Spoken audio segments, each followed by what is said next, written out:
One evening, Percy was bringing empty stone trucks home from the harbour. He was tired of his quarrel with Thomas and he wanted to be friends again. He had had a good day and was feeling extra pleased with himself. He was so busy thinking of how he would tell Thomas and Toby about his expert handling of the trucks that he forgot to keep a good lookout. Too late, he saw a broken branch hanging over the line straight in front of him. No! He groaned. He tried to stop, but his brakes wouldn't hold him. Ouch! He exclaimed a moment later. The branch hit his smoke box, broke away, and crashed to the ground. Percy was more startled than hurt, but his front was still sore when he reached the sheds.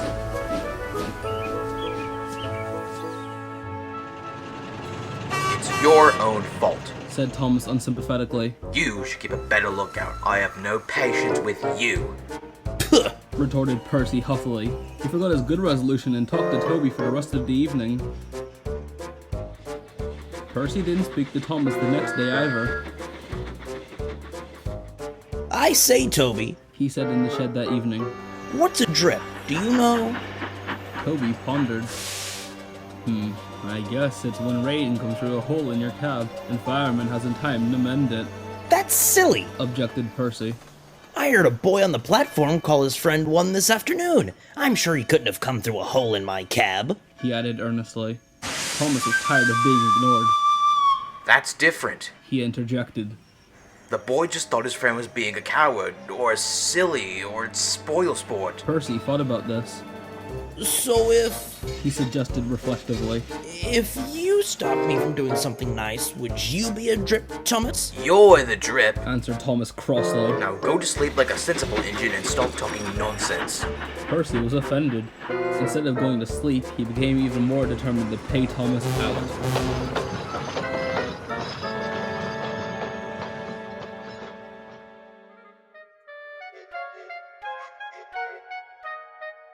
Next day, Henry's train was late at the junction.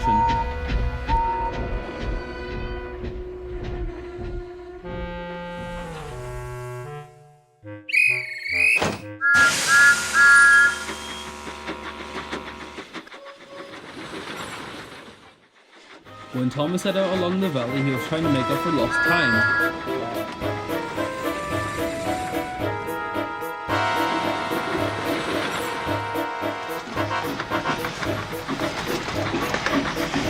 Suddenly, there was a loud bang, and something hard at the bottom of his left-hand water tank. Ouch! Exclaimed Thomas and stopped.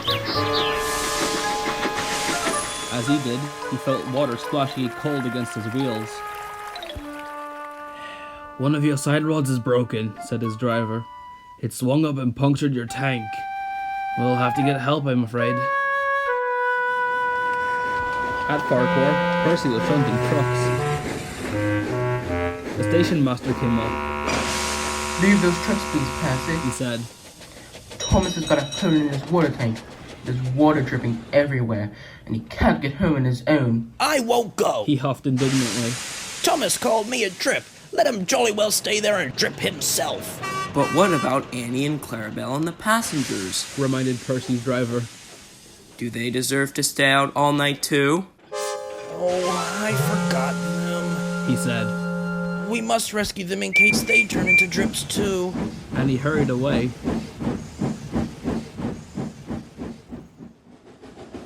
He found Thomas near the river. Everyone was glad to see him and the passengers thanked him for coming.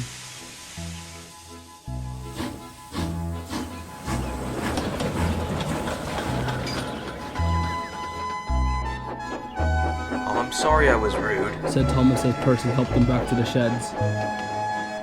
That tank of mine turned me into a bigger drip than we expected, didn't it? Can we be friends again, please? Percy was delighted to agree.